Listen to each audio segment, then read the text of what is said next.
Capítulo 19. Gambitos. Caos. O mundo inteiro era um caos. Tuon estava na varanda de seu salão de audiência no palácio de Eboldar, as mãos cruzadas atrás das costas. Nos terrenos do palácio, lajes brancas, como tantas superfícies na cidade, um grupo de soldados altaranos em ouro e preto praticava formações sob o olhar atento de um par de seus próprios oficiais. Além deles, a cidade propriamente dita se erguia, cúpulas brancas com faixas de cores se espalhando ao longo de altas torres brancas. Ordem. Aqui em Eboldar havia ordem, mesmo nos campos de tendas e carroças fora da cidade. Soldados Xianshan patrulhavam e mantinham a paz. Havia planos para limpar o Harad. Só porque alguém era pobre não era motivo ou desculpa para viver sem lei. Mas esta cidade era apenas um minúsculo bolsão de ordem em um mundo de tempestade. A própria Xianshan estava partida pela guerra civil, agora que a imperatriz havia morrido. A Corene havia chegado, mas a recaptura dessas terras de Arto, asas de gavião, progredia lentamente, paralisada pelo dragão renascido no leste e pelos exércitos do Mani no norte. Ela ainda esperava notícias do tenente-general Turan, mas os sinais não eram bons. Galgan afirmou que eles podiam ficar surpresos com o resultado, mas Tuon tinha visto uma pomba negra na hora em que era informada da situação de Turan. O presságio tinha sido claro. Ele não voltaria vivo. Caos. Ela olhou para o lado, onde o fiel Khaled estava em sua armadura grossa, de cor vermelho-sangue e um verde profundo, quase preto. Ele era um homem alto, rosto quadrado e quase tão sólido quanto a armadura que usava. Ele tinha 2 dúzias de guardas da Vigília da Morte com ele neste dia, um dia após o retorno de Tuon a Eboldar, junto com os 6 jardineiros Ogier, todos de pé ao longo das paredes. Eles se alinhavam nas laterais da sala de teto alto e pilares brancos. Khaled percebeu o caos e não pretendia deixá-la ser capturada novamente. O caos era o mais mortal quando você fazia suposições sobre o que poderia ou não infectar. Aqui em Eboldar, isso se manifestou na forma de uma facção com a intenção de tirar a própria vida de Tuon. Ela vinha se esquivando de assassinatos desde que aprendeu a andar e havia sobrevivido a todos eles.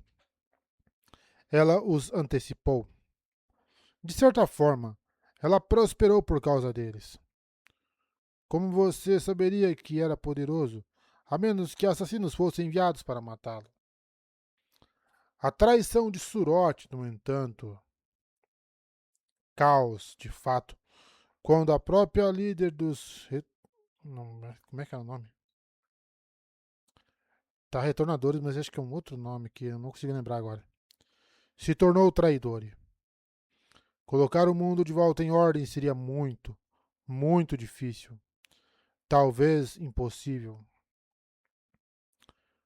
Tuon endireitou as costas dela. Ela não pensava em se tornar imperatriz por muitos anos ainda. Mas ela cumpriria seu dever. Se afastou do balcão e voltou para a sala de audiências para enfrentar a multidão que a esperava. Com os outros do sangue, ela usava cinzas em suas bochechas para lamentar a perda da imperatriz.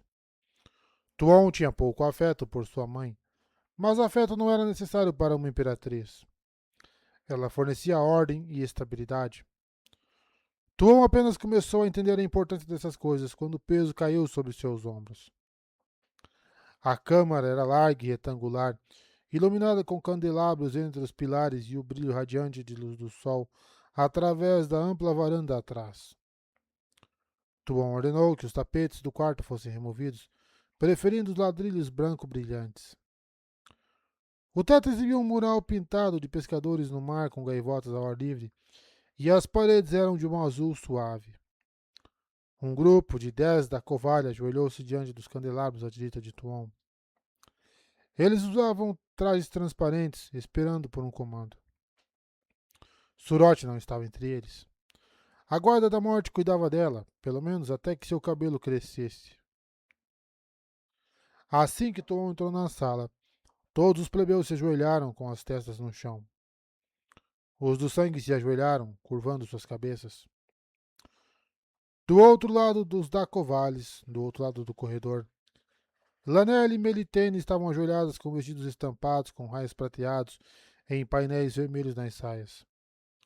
Sua damane amarrada ajoelhou-se com o rosto para baixo. O sequestro de Tuon foi insuportável para várias damanes.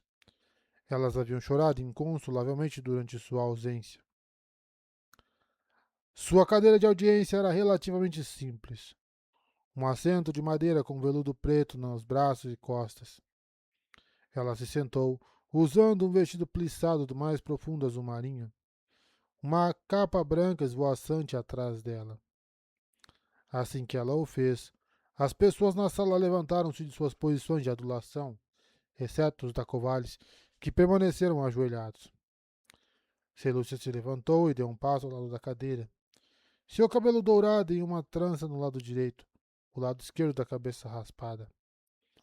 Ela não usava as cinzas, já que não era do sangue, mas a faixa branca em seu braço indicava que ela, como todo o Império, lamentava a perda da Imperatriz. Yuril, a secretária de Tuon e secretamente sua mão, subiu para o outro lado da cadeira. Os guardas da morte moveram-se sutilmente ao redor dela, a armadura escura brilhando fracamente na luz do sol.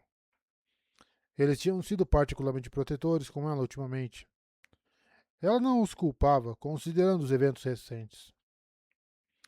Aqui estou, pensou Tuon, cercada por meu poder. Damane de um lado e guarda da vigia da morte do outro. E, no entanto, não me sinto mais segura do que com Matri. Que estranho. Ela deveria ter se sentido segura com ele. Diretamente à sua frente, iluminado pela luz solar indireta da varanda aberta atrás, estava uma coleção do sangue. O capitão-general Galgan, o mais alto deles. Ele usava armadura neste dia, o peitoral pintado de um azul profundo, quase escuro o suficiente para ser preto. Seu cabelo branco em pó corria em uma crista com os lados de sua cabeça raspada e estava trançado até o ombro, pois ele era do sangue superior. Com eles estavam os dois membros do baixo sangue, o general de bandeira Najira e o general de bandeira Yamada, e vários oficiais plebeus. Eles esperaram pacientemente, cuidadosamente, não encontrando os olhos de Tuon. Uma reunião de outros membros do sangue estava vários passos atrás para testemunhar seus atos. O magro Faver de Notiche e o rosto comprido Amedar Chumados lideravam. Ambos eram importantes, importantes o suficiente para serem perigosos. Torot não seria a única que viu uma oportunidade nesses tempos. Se Tuon caísse, praticamente qualquer uma poderia se tornar imperatriz ou imperador. A guerra em Xianshan não terminaria rapidamente, mas quando isso acontecesse, o vencedor sem dúvida se elevaria ao trono de cristal também. E então haveria dois líderes do Império Xianshan, divididos por um oceano, unidos no desejo de conquistar um ao outro. Nenhum deles poderia permitir que o outro vivesse. Ordem, pensou Tuon, batendo na madeira negra de seu apoio de braço com uma unha laqueada de azul. A ordem deve emanar de mim. Trarei os ares calmos para aqueles assediados pelas tempestades. Selúcia é minha porta-voz da verdade, ela anunciou para a sala. Que seja publicado entre o sangue. A declaração era esperada. Selúcia curvou a cabeça em aceitação, embora não desejasse nenhum compromisso além de servir e proteger Tuon. Ela não aceitaria esta posição. Mas ela também era honesta e direta. Ela seria uma excelente oradora da verdade. Pelo menos desta vez, Tuon poderia ter certeza de que sua oradora da verdade não era uma das abandonadas. Então ela acreditou na história de Falendre? Ele esticou a plausibilidade. Parecia um dos contos fantasiosos de Matrin sobre criaturas imaginárias que espreitavam no escuro. E, no entanto, outras Suldan e Damani corroboraram a história de Falendre. Alguns fatos, pelo menos, pareciam diretos. A Nath estava trabalhando com Surote. Surote, depois de alguma persuasão, admitiu que havia se encontrado com um dos abandonados, ou pelo menos ela pensou que sim. Ela não sabia que o abandonado era a mesma que a Nath, mas ela parecia achar a revelação crível. Quer ela fosse realmente abandonada ou não, a Nath se encontrou com o dragão renascido imitando Tuon, e então tentou matá-lo. Ordem, pensou Tuon, mantendo o rosto imóvel.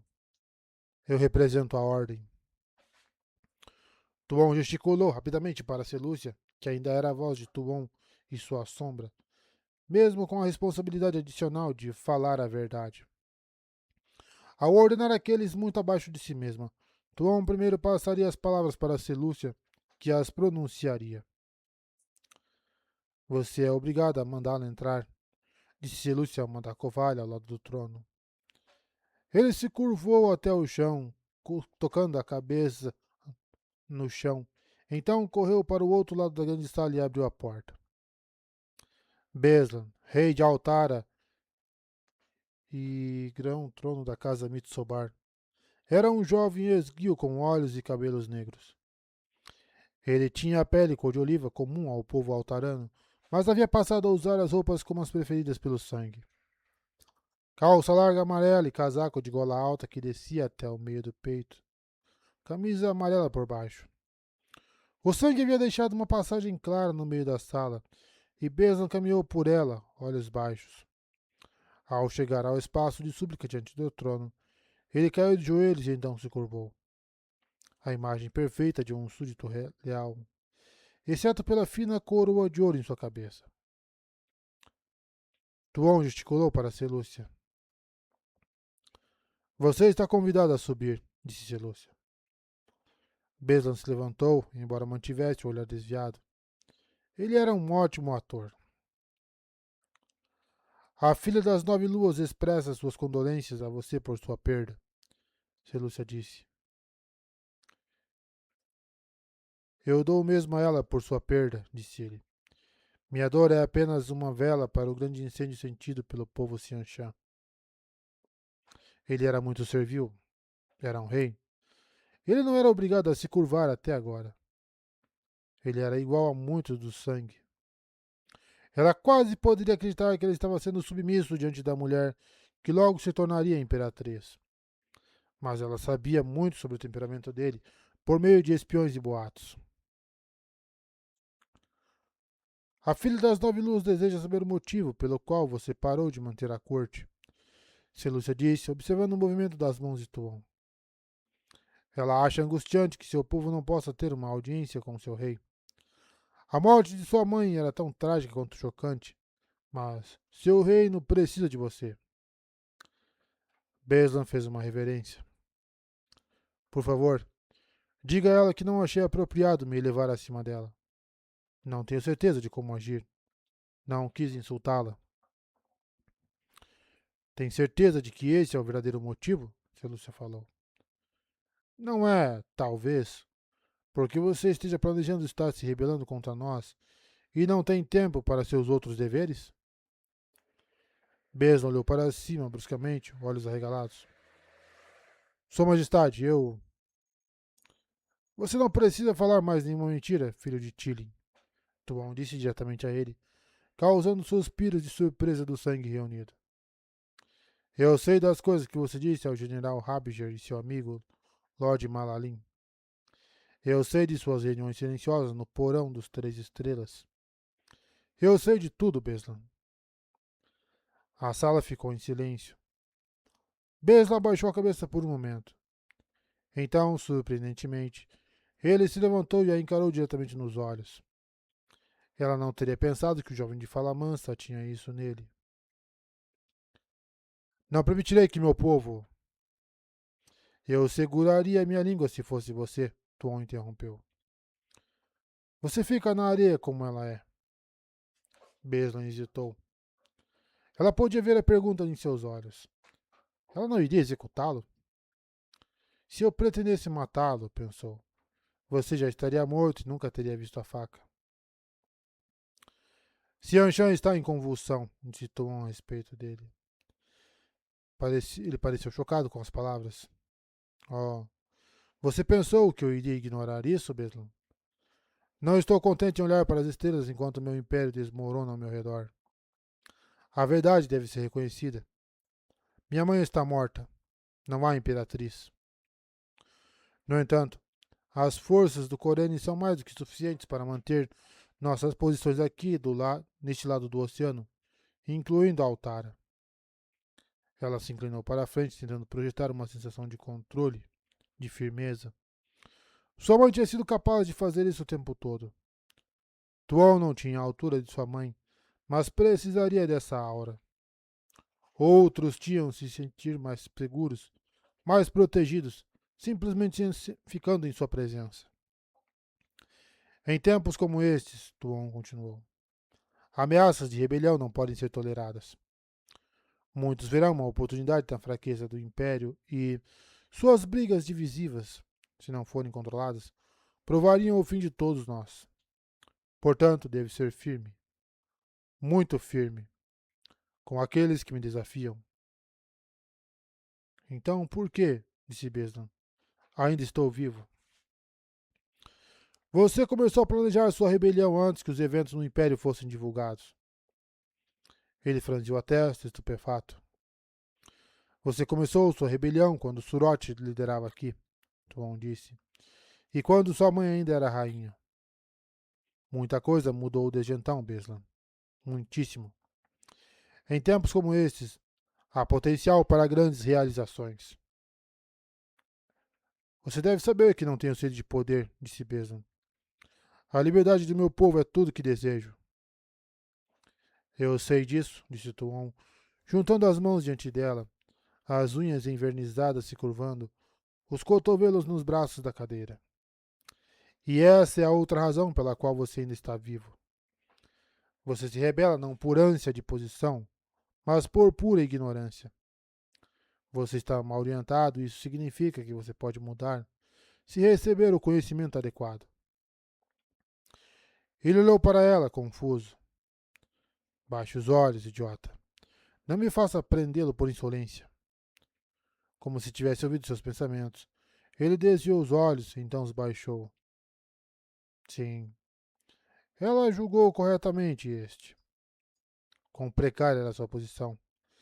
É verdade que ela tinha exércitos, mas muitos deles foram jogados fora pela agressão de Suroth. Todos os reinos deste lado do oceano precisariam se curvar diante do trono de cristal, eventualmente. Cada Marat da Mane seria controlada. Cada rei ou rainha faria os juramentos. Mas Suroth havia pressionado demais, principalmente no fiasco com Turan. 100.000 homens perdidos em uma batalha.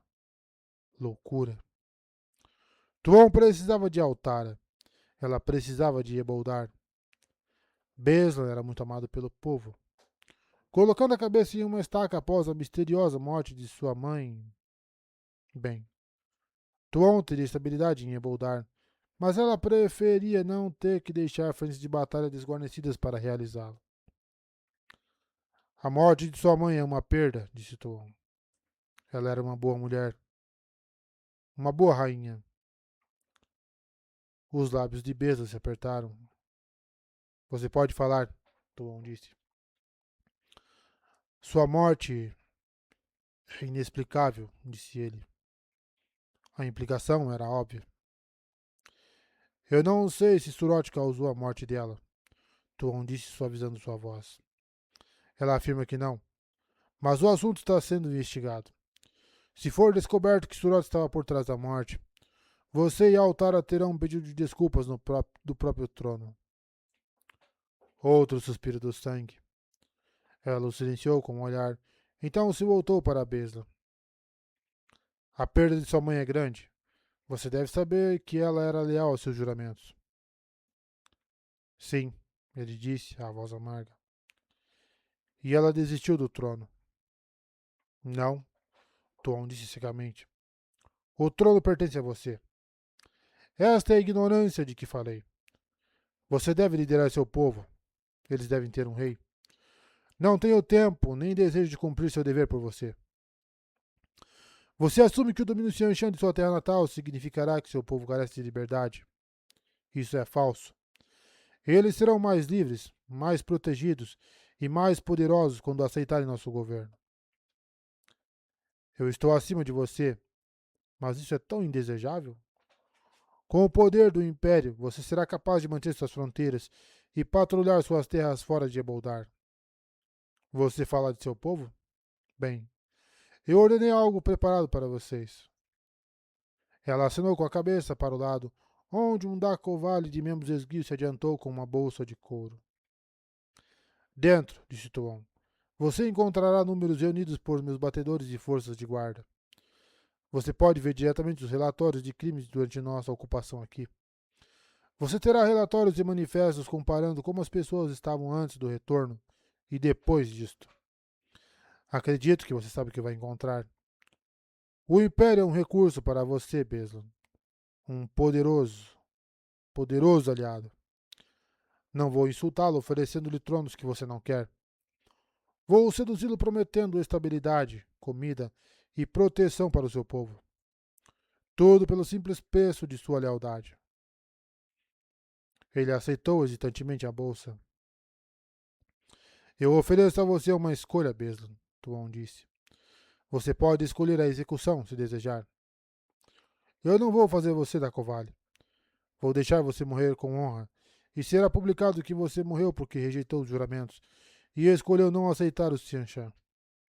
Se você desejar, eu permitirei. Seu povo saberá que você morreu em desafio.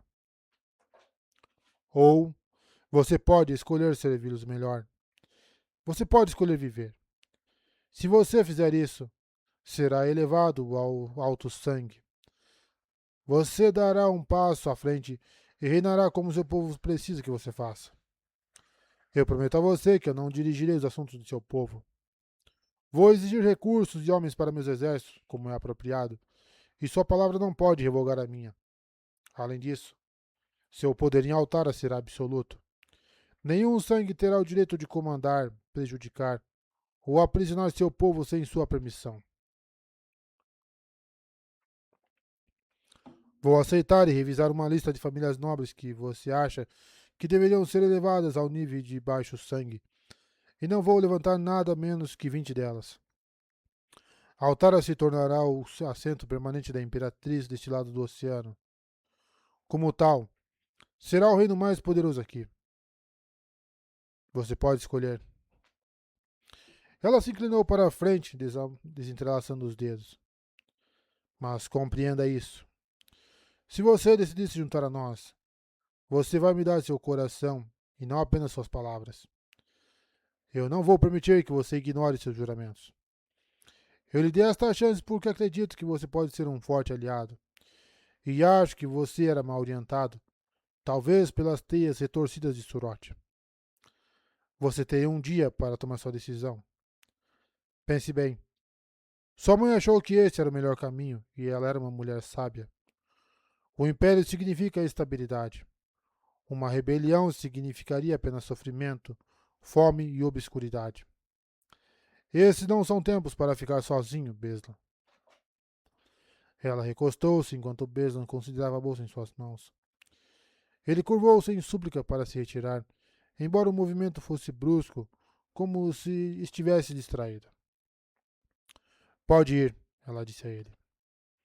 Ele se levantou, mas não se virou para sair. A sala ficou silenciosa enquanto ele olhava para suas mãos e a mochila. Ela podia ler sua luta em sua expressão.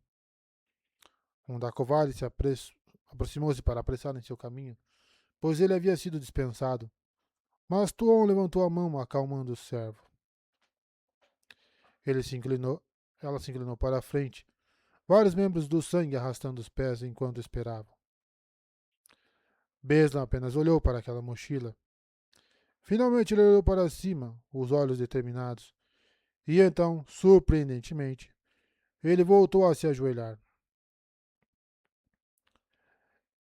Eu, Beslan da casa Mitsobar, prometo minha lealdade e serviço à filha das 9 luas, e através dela ao Império Xianxian, agora e para sempre, salvo que ela escolha me libertar por sua própria vontade. Minhas terras e tronos são dela, e eu os entrego em suas mãos. Então eu juro diante da luz.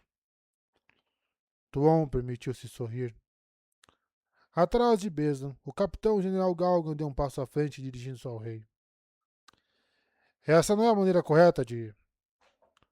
Tuon silenciou com um gesto. Exigimos que este povo adote nossos costumes, general, disse ela. É apropriado que aceitemos alguns deles. Não muitas dessas maneiras, é claro. Mas ela poderia agradecer suas longas conversas com a senhora Nan por permitir que ela compreendesse isso. Os Xianshan talvez tenham cometido um erro com esse povo ao fazê-los jurar obediência aos Xianshan. Matrin tinha feito esses juramentos, mas os ignorou facilmente quando chegou a hora. Mas ele tinha certeza de manter sua palavra para ela, e seus homens lhe asseguraram que ele era um homem honrado. Que estranho que eles estivessem dispostos a elevar um juramento sobre o outro. Essas pessoas eram estranhas, mas ela teria que compreendê-los para governá-los. E ela teria que governá-los para reunir suas forças para o seu retorno a Xianshan. Seu juramento é agradável para mim, rei Beslan. Eu o elevo ao alto sangue, e dou a você e a sua casa o domínio sobre o reino de Altara, agora e para sempre. Sua vontade para a administração e governança dele perdendo apenas para isso do próprio trono imperial. Erga-se. Ele se levantou, as pernas parecendo trêmulas. Tem certeza de que não é Taverém, minha senhora? Ele perguntou. Porque eu certamente não esperava fazer isso quando entrei aqui. Taverém. Essas pessoas e suas superstições tolas. Estou satisfeita com você, ela disse a ele. Conheci sua mãe por pouco tempo, mas eu a achei bastante capaz. Não teria gostado de ser forçado a executar seu único filho restante. Ele acenou com a cabeça em apreciação. Ao lado, Selúcia assinou discretamente. Isso era bem tratado. Não convencional, talvez, mas feito com muita delicadeza. Tuon sentiu um caloroso sentimento de orgulho.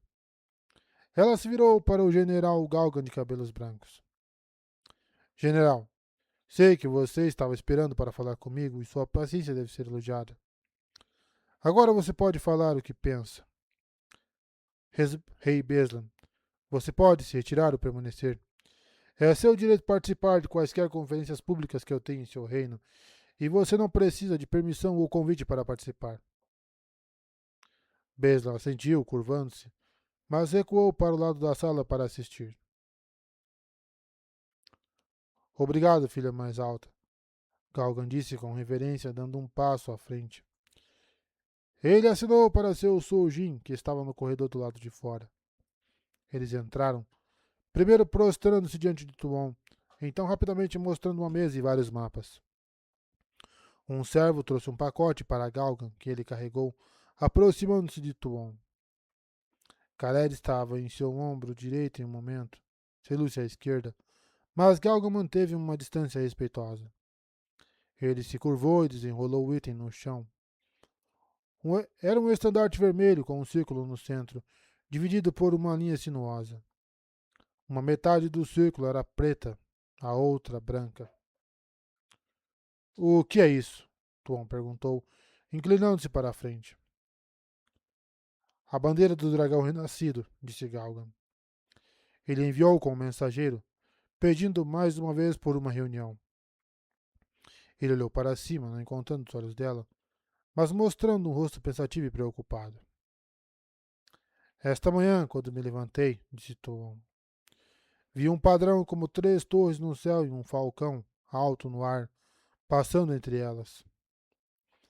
Vários membros do sangue da sala sentiram com apreço. Apenas Beslan parecia confuso.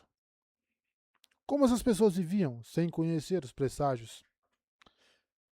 Eles não desejavam entender as visões do destino que o padrão estava dando a eles? O falcão e as 3 torres eram um presságio de escolhas difíceis que viriam. Eles indicaram que a ousadia seria necessária. Qual é a sua opinião sobre o pedido do dragão renascido para uma reunião? Tuon perguntou a Galgan. Talvez não seja sensato se encontrar com este homem, filha suprema. Não tenho certeza de suas reivindicações ao título. Além desta questão, o Império não tem outras preocupações neste momento? Você se pergunta por que nossas forças não recuaram, disse Tuon. Por que não lutamos por Xianshan para garantir o trono? Ele abaixou a cabeça. Confio em sua sabedoria, filha mais alta.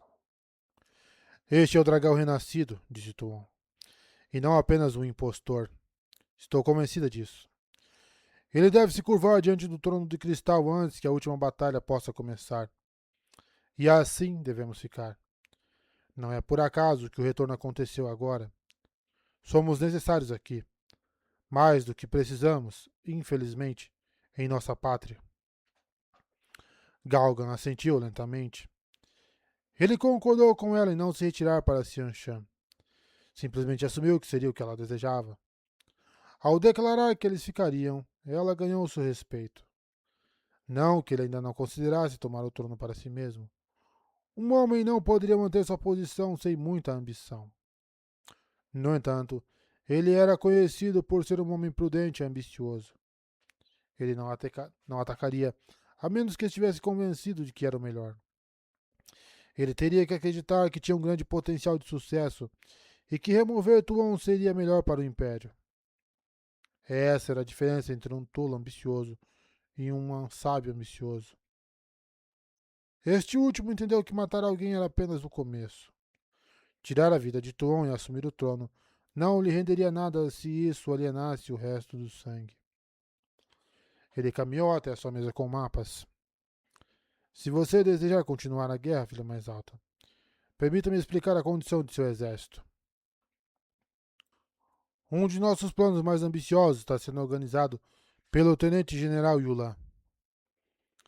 Galgan gesticulou para os oficiais reunidos e um homem baixo de pele escura do baixo sangue deu um passo à frente. Ele usava uma peruca preta para esconder sua calvície. Aproximou-se e ajoelhou-se diante de Tuon, curvando-se. Você está ordenado a se levantar e falar, general. Selu se expressou. A filha maior deve saber meus agradecimentos, disse Yulan, levantando-se. Na mesa do mapa, ele gesticulou para vários ajudantes para segurar o mapa para que Tuon pudesse ver. Além dos contratempos em Arad Doman, o processo de recuperação dessas terras ocorreu conforme o esperado. Mais lentamente do que desejaríamos, mas não sem grandes vitórias. O povo desses reinos não se mobiliza em defesa de suas nações vizinhas. Temos grande sucesso capturando uns por vez. Apenas dois problemas nos preocupam. O primeiro é este Rand Altor, o dragão renascido, que tem perseguido uma guerra agressiva de unificação ao norte e ao leste. A filha maior irá ser necessária para nos ensinar a subjugá-lo. A outra preocupação é o grande número de Marathi Damani concentradas no local conhecido como Tar Valon. Acredito que a filha mais alta ouviu falar da grande arma que usaram para destruir um grande pedaço de terra ao norte de Eboldar. Tuon assentiu. A Suldan nunca viram nada parecido, Yulan continuou. Nós assumimos que é uma coisa de Damani que pode ser ensinada a elas, se a Marathi Damani certa for capturada. Essa habilidade maravilhosa que eles têm de transportar instantaneamente de um lugar para outro, se for verdade, provará ser uma segunda técnica de grande vantagem tática que devemos tomar. Tuon assentiu novamente, estudando o mapa, que mostrava o lugar chamado Tar Valon. Silo se expressou. A filha maior está curiosa quanto aos seus planos. Prossiga. Meus agradecimentos são expressos profundamente, disse Yulan, curvando-se. Como capitão do ar, tenho a honra de comandar o Haken e Torhaken servindo o retorno. Acredito que um ataque no próprio coração das terras do nosso inimigo seria não apenas possível, mas altamente vantajoso. Ainda não tivemos que lutar contra muitas dessas Marathi Damani em combate, mas à medida que avançamos nas terras controladas pelo dragão renascido, sem dúvida as enfrentaremos em grande número. Elas assumem que estão a salvo de nós neste momento. Um ataque agora pode ter um grande impacto no futuro. Cada Marat Damani que controlamos não é apenas uma ferramenta poderosa ganha por nossas forças, mas uma perdida pelo inimigo. Relatórios preliminares afirmam que existem centenas e centenas de Marat Damanis reunidas neste lugar chamado Torre Branca. Tudo isso? Tuon pensou. Uma força como essa poderia virar a guerra completamente. É verdade que aquelas Marat Damani que viajaram com Matrin disseram que não participariam de guerras. De fato, Marat Damani, que já era Aes Sedai até agora, provaram ser inúteis como armas. Mas poderia haver alguma maneira de distorcer seus supostos votos? Algo que Matrin disse de passagem fez suspeitar que sim. Seus dedos voaram. A filha das nove luas pergunta como um ataque contra eles poderia ser viável, expressou-se Lúcia. A distância é grande, centenas de léguas. Usaríamos uma força de quase Torrakin, disse o general Yulan, com algum ancinho para reconhecimento. Nossos mapas capturados mostram grandes pastagens com muito poucos habitantes, que podem ser usados como pontos de descanso ao longo do caminho. Poderíamos atacar Murand aqui? Ele apontou para um segundo mapa que os auxiliares seguravam. E ir para Tarvalon pelo sul. Se for do agrado da filha maior, podemos atacar à noite, enquanto as Barath da Mana estão dormindo. Nosso objetivo seria capturar o maior número possível delas. Pergunta se isso realmente poderia ser realizado, expressou-se Lúcia. Tuon ficou intrigada. Que números poderíamos usar para tal ataque? Se estivéssemos totalmente comprometidos, Yulan perguntou. Acredito que poderia reunir entre 80 e 100 Torrakin para o ataque. 80 a 100 Torrakin. Então, talvez cerca de 300 soldados, com equipamento, deixando espaço para trazer de volta as Marat Damani capturadas. 300 seria uma força considerável para um ataque como este, mas eles teriam que se mover rápido e levemente para não serem capturados. Se for do agrado da filha maior, disse o general Galgan, avançando novamente. Acredito que o plano do general Yulan tem muito mérito. Não é sem potencial para grandes perdas, mas nunca teremos outra oportunidade como essa. Se forem usados em nosso conflito, aquelas Marat Damani poderiam nos incapacitar. E se pudéssemos obter acesso a esta arma deles, ou mesmo a sua capacidade de viajar grandes distâncias, bem, acredito que o risco de cada Torraki em nosso exército vale os ganhos. Se for do agrado da filha maior, continuou o general Yulan, nosso plano exige o uso de 20 esquadrões do Punho do Céu, 200 soldados no total, e 50 Suldan vinculadas. Achamos que, talvez, um pequeno grupo de guerreiros do sangue também seja apropriado. Guerreiros do sangue, os membros de elite do Punho do Céu, em si um grupo exclusivo. Yulan e Galgan se dedicaram a esta ação. Nunca se comprometia a guerreiros do sangue, a menos que fosse algo muito sério, pois eles não retornavam de suas missões. O dever deles era ficar para trás depois que os punhos se retirassem e causar dano, tanto dano quanto possível, ao inimigo. Se eles pudessem colocar alguns deles em Tarvalon, com ordens de matar tantas Marat Damani quanto possível,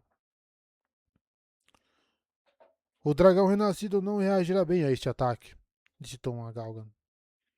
Ele não está ligado a essas Marat Damani? Segundo alguns relatos, disse Galgan, outros dizem que ele se opõe a elas. Outros ainda dizem que são seus peões. Nossa pobre inteligência nesta área baixa meus olhos, filha suprema. Não consegui separar as mentiras das verdades. Até que tenhamos informações, devemos assumir o pior, que este ataque vai irritá-lo muito. E você ainda acha que vale a pena? Sim, disse Galgan sem hesitar. Se essas Marat Daman estão conectadas ao dragão renascido, então temos mais motivos para atacar agora, antes que ele possa usá-las contra nós. Talvez o ataque o enfureça, mas também o enfraquecerá, o que o colocará em uma melhor posição para negociar com ele. Tuon assentiu pensativamente. Sem dúvida, essa era a difícil decisão do presságio. Mas sua escolha parecia muito óbvia. Não era uma decisão difícil em tudo. Todas as manates da Mana em Tarvalon deveriam ser encolaradas. E esta era uma excelente maneira de enfraquecer a resistência ao exército sempre vitorioso com um único e poderoso golpe. Mas o presságio falava de uma decisão difícil. Ela gesticulou para Selúcia. Existe alguém na sala que desaprova este plano? A voz perguntou. Alguém ofereceria objeção ao que o general Yulan e seus homens têm avançado? O sangue na sala se entreolharam. Benson pode ter se mexido, mas permaneceu em silêncio. Os altaranos não fizeram nenhuma objeção ao fato de suas manates da Mani ser colocada pelo colarinho. Parecia que eles tinham pouca confiança naquelas que podiam canalizar.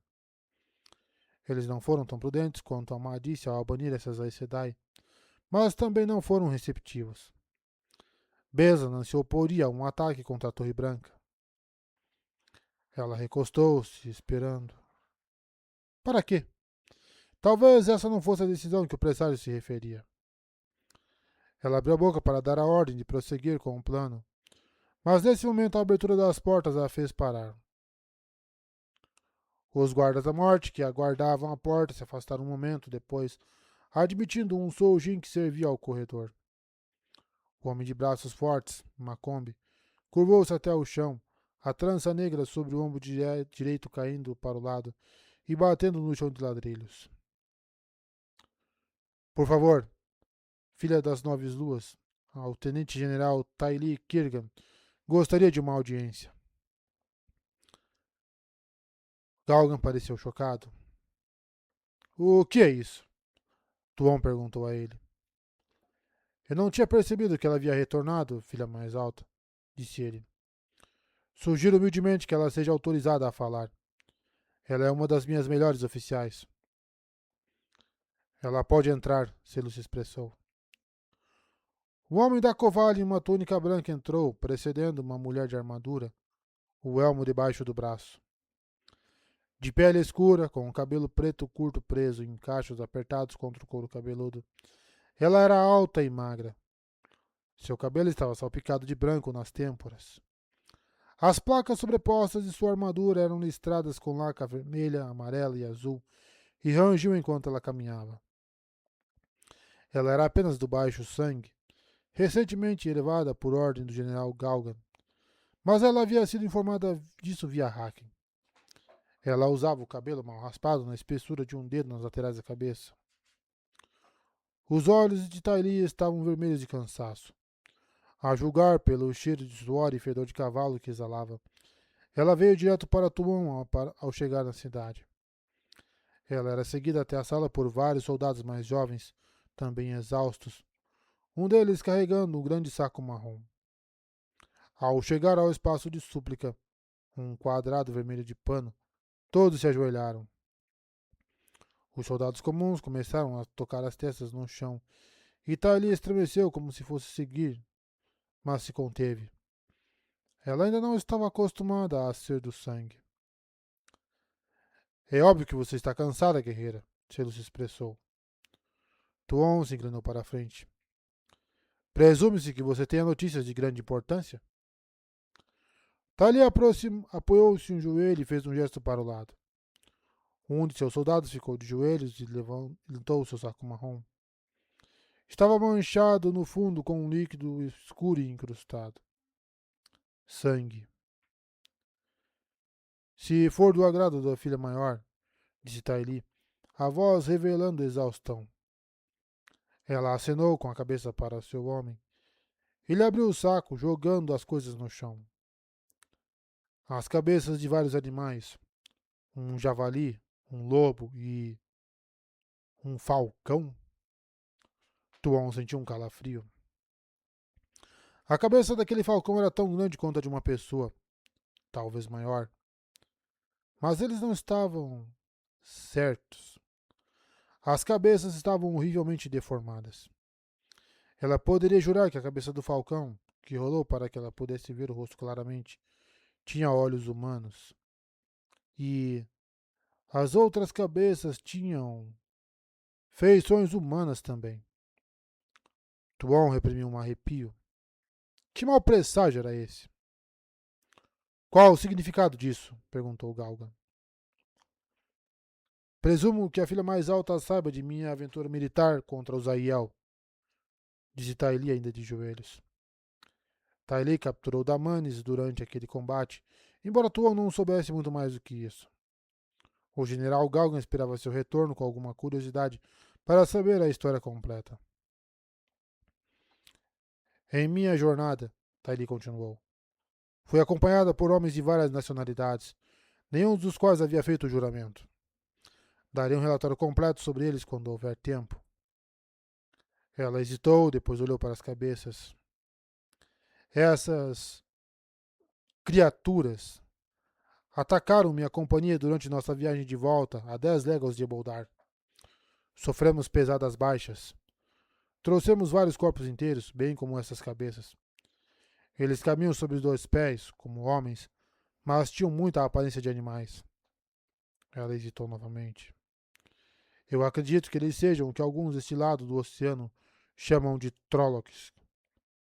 Eu acredito que eles estão vindo para cá. Caos. O sangue começou a discutir sobre a implausibilidade disso.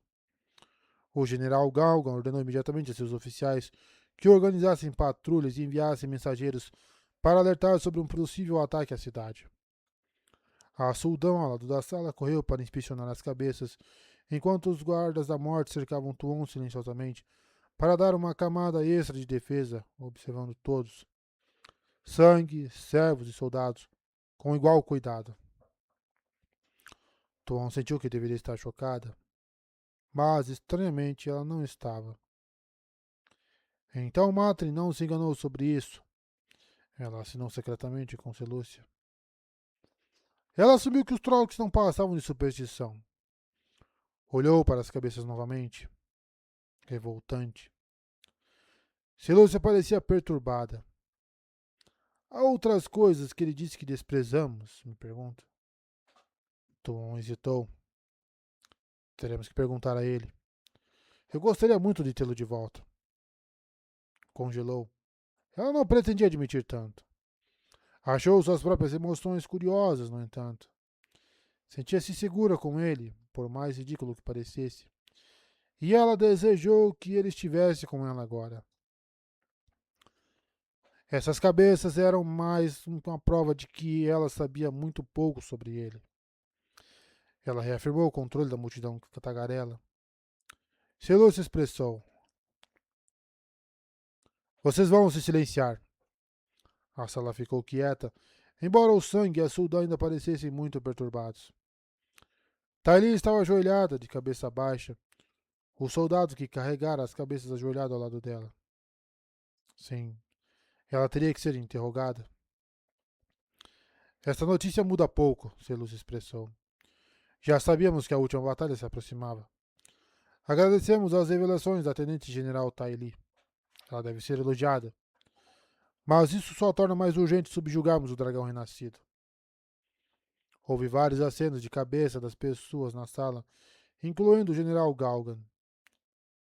Besla não pareceu persuadido tão rapidamente. Ele apenas parecia perturbado. Se for do agrado da filha maior, disse Taili, curvando-se. Você tem permissão para falar. Nestas últimas semanas, vi muitas coisas que me fizeram pensar, disse Taili. Mesmo antes de minhas tropas serem atacadas, eu estava preocupada.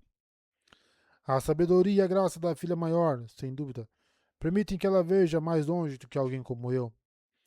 Mas acredito que nossas conquistas até agora nessas terras foram fáceis em comparação com o que poderia vir.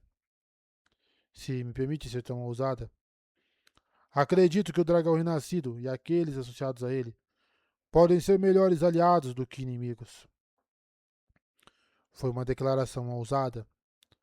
Tuon se inclinou para a frente, as unhas laqueadas estalando nos braços da cadeira. Muitos dos baixos sangue ficariam tão maravilhados ao conhecer alguém da casa da Imperatriz muito menos a filha mais elevada, que não ousariam falar. No entanto, esta mulher ofereceu sugestões, em oposição direta ao fato publicado de Tuon. Uma decisão difícil nem sempre é uma decisão em que ambos os lados são iguais, Tuon, disse Selúcia de repente. Talvez, nesse caso, uma decisão difícil seja certa, mas também requer uma implicação de culpa. Tuon piscou surpresa. Sim, ela percebeu. Selúcia é minha porta-voz da verdade agora. Levaria tempo para se acostumar com uma mulher nesse papel. Fazia anos que Selúcia não a corrigia ou a repreendia em público. E ainda, encontrar-se com o dragão renascido pessoalmente. Ela precisava entrar em contato com ele e planejar a fazê-lo. Mas não seria melhor ir até com ele com força, seus exércitos derrotados, a Torre Branca derrubada? Ela precisava que ele fosse levado ao trono de cristal sob circunstâncias muito controladas, com o entendimento de que ele deveria se submeter à autoridade dela.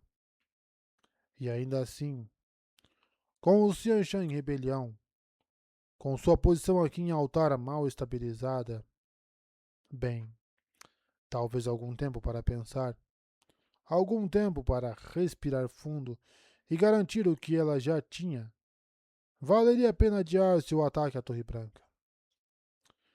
General Galgan, envie Haken para nossas forças na planície de Almote, no leste de Altara, disse ele com firmeza. Diga a eles para manter nossos interesses, mas evite o confronto com o dragão renascido. E responda ao seu pedido de reunião. A filha das 9 luas se encontrará com ele. O general Galgan assentiu, curvando-se. A ordem deveria ser trazida ao mundo. Se ela tivesse que fazer isso baixando ligeiramente os olhos e encontrando o dragão renascido, então que assim fosse. Estranhamente, sentindo-se desejando, mais uma vez, que Matra ainda estivesse com ela. Ela poderia ter usado o conhecimento dele sobre esse Randial na preparação para a reunião. Fique bem, seu curioso, ela pensou, olhando para trás na varanda ao norte. Não se meta em problemas mais profundos do que você pode escalar para a liberdade. Você é o príncipe dos corvos agora. Lembre-se de agir adequadamente, onde quer que você esteja.